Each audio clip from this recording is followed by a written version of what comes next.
What's good, guys? Today we're going to be making some delicious flatbread two ways. Now, right before the video begins, make sure to like, comment, and subscribe. Let's go! So you want to start this recipe by adding some warm water and then some yeast into a bowl. The warm water will activate the yeast. And then you want to use some honey or any other sweetener that you have around. So if you want to use sugar or agave syrup, you can go ahead and use that. And then just add your flour. Don't add all of the flour, just enough to the point where you think should make the dough come together. See, I didn't add all of it here, and my dough didn't seem to come together, so I had to add some olive oil to the dough to make it stick more. And then later on, I added more and enough to make the flour on the edges come together and make one big bowl. So just keep mixing and adding oil until the dough finally comes together and clears the sides of the bowl. And then eventually you're going to have to start kneading it and kneading it until it becomes like a smooth little ball. If you need more, go ahead. If you don't, then just stop where it is. Knead and knead until it's a smooth ball. You then want to take the ball and place it in the middle of the bowl and then surround it with some oil and then cover it with a towel and then just let it sit for 15 or 30 minutes until it's like kind of soft. After that, you want to flour your cutting board and take a decent sized piece and start rolling it out on your cutting board. Just add flour to the top and bottom to that piece and just roll it out in kind of a circle shape until it's like a decent width you can see in the video. And then just place it on a plate and work on the next one.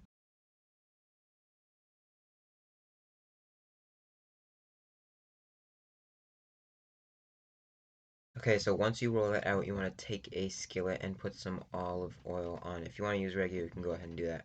Then just place a piece of bread on top or on the pan, and then put some more oil on top and spread it around.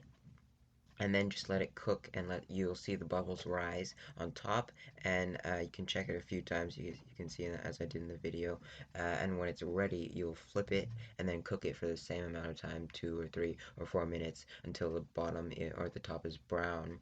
As you can see, I flipped it, and then after you want to add more olive oil to the top or to the bottom, and then you want to let it cook until it has some brown on the bottom, and then it should be done.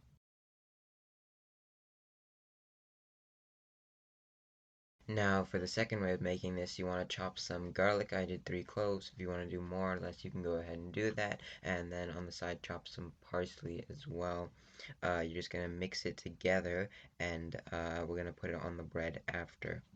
As you can see here, I got some pieces of the stem in the parsley, and you want to make sure to always chop that out, or take that out of the mix that you're about to make.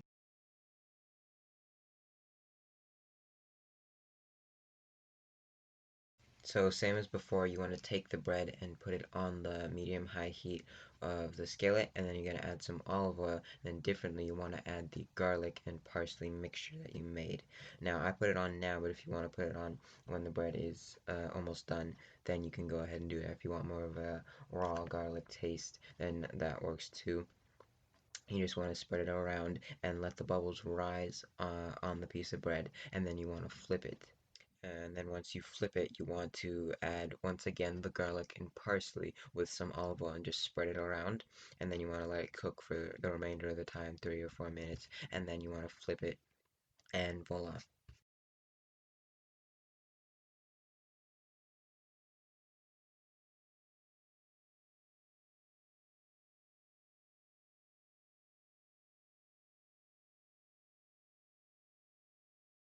And so that was your recipe for this week. I hope you guys enjoyed, and make sure the written version of the recipe will be in the description. As always, make sure to like, comment, and subscribe, and see ya.